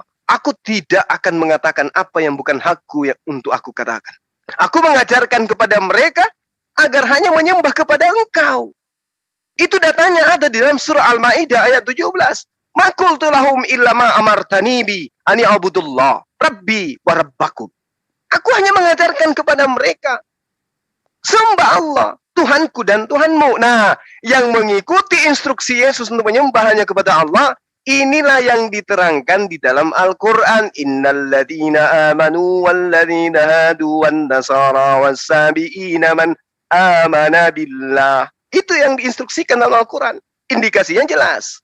Jadi ketika kembali kepada materi yang abang sajikan tentang inilah penebusmu, sekali lagi saya katakan kepada abang saya ini, Allah terlebih dahulu telah mengampuni dosa-dosa kami. Kalau dosa-dosa kami tidak diampuni, ya hukumnya wajib di neraka. Itu poinnya, Bang. Itu poinnya. Tidak seperti Abang ketika diajarkan di dalam Roma 10 nomor 9, jika engkau berkata dengan mulutmu, apa yang dikatakan dengan mulutmu itu kau imani sepenuh hati bahwa Yesus itu adalah Tuhan, maka engkau akan diselamatkan. Tidak kayak begitu kami. Kami, kalaupun baginda Rasulullah Muhammad SAW, bahkan Allah sendiri mengatakan inilah penebusmu dari siksa api neraka. Tapi kalau dosa-dosa kami tidak diampuni, ya kudu ke neraka, Bang. Bedanya di situ. Ya, makanya saya tadi di awal membacakan data bahwa orang-orang kafir itu sudah di neraka dia. Lalu kemudian umat Islam yang dosa-dosanya sudah diampuni, hadis riwayat Muslim nomor 4971, itu kemudian dosanya dibebankan, diberikan kepada orang yang sudah menjadi warga negara tetap di neraka. Itu poinnya, Bang. Jadi sama halnya, dosa sudah diampuni. Mau dia dibebankan ke orang Yahudi dan Nasara yang kafir pun tidak apa. Dibebankan dan tidak dibebankan sama aja. Tetap aja mereka ahli neraka. Yang menjadi poin kemudian adalah dosa-dosanya telah diampuni. Kemudian yang kedua, mereka diperlihatkan neraka itu untuk mereka sadari bahwa ternyata janji Allah itu betul. Neraka itu ternyata adalah betul. Kemudian orang-orang ini kembali dimasukkan ke dalam jannah. Orang-orang beriman dimasukkan ke dalam jannah dan dibiarkan orang Yahudi dan Nasara, orang-orang kafir ini tetap berlutut di neraka dalam keadaan kekal. Itu poinnya, Bang Herdi. Jadi penebusan yang Anda maksud tidak seperti yang Abang ceritakan. Kalau itu Abang ceritakan sama seperti yang kami imani, maka kami umat Islam nggak perlu sholat, nggak perlu puasa kami. Lawang sudah ada yang nanti yang gantikan kita sebagai penebusan, nggak perlu. Tapi kami tidak memahami itu, Bang. Poinnya adalah ketika kami datang kepada Allah memohon ampun dan dosa kami diampuni, kami terselamatkan. Tapi kalau tidak diampuni, ya tetap aja masuk neraka, Bang. Ya, meski dikatakan ada penebus, karena tidak mungkin kemudian digantikan kalau dosa kita tidak diampuni. Itu yang perlu Bang Heri saya jelaskan kepada Bang supaya kita tercerahkan sama-sama, Bang. Saya juga belajar. Silakan. Ini udah berapa jam ini? Oke. Saya kira judulnya tadi mengenai firman dan sudah lari ke iya betul lari ke sana kemari. Jadi betul, Bung Hedi dan Bang Suma. Baik. Saya tadi dipercayakan. Saya kira nanti kalau mau kita bahas lagi lebih lanjut tentang hal-hal lain, barangkali kita fokuskan untuk satu judul lagi supaya tidak lari ke sana kemari dan tidak akan pernah habis. Oke, Bang. Oke kan, Oke. Jadi kita tutup aja dulu, Bang Herdi. Tema ini nanti mungkin kita lanjut ke pembahasan berikutnya. Saya minta juga teman-teman dari Muslim ada yang bisa menggantikan saya sebagai narasumber. Bang Herdi, makasih waktunya, Bang. Oke, Bro, saya ikut aja. Kalau sudah diputuskan ya oke, saya aman-aman saja. Silakan. Oke. Karena semakin saya tadi mendengarnya sudah lari ke sana kemari sehingga apa? Tadi kan yang bahas firman. Iya, Bang. Ini tidak akan selesai.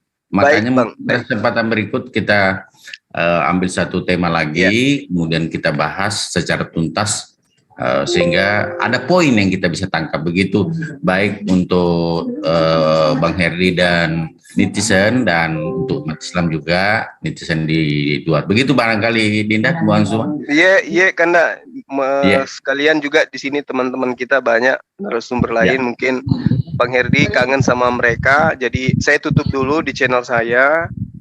Saya pamit dulu sama netizen saya, baru kemudian kita lanjut di sesi berikutnya.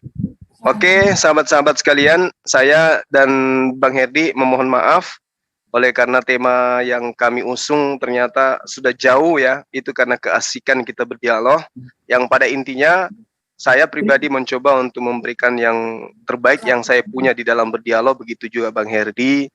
Lalu kemudian tema yang kami usung ini saya kira nantinya akan dilanjutkan dengan teman-teman kita setelah ini. Yang paling terpenting kemudian adalah saya minta maaf dan saya mengucapkan banyak terima kasih banyak atas perhatian para guru saya yang ada di room Zoom ini dan juga para netizen yang dengan setia mengikuti live kita pada malam hari ini. Kiranya Allah memberkati kita semua. Saya akhiri. Salam satu Tuhan. Assalamualaikum warahmatullahi wabarakatuh. Makasih Bang Herdi. Waalaikumsalam warahmatullahi wabarakatuh. Bang Herdi silakan dilanjut dengan teman kita yang lain Bang.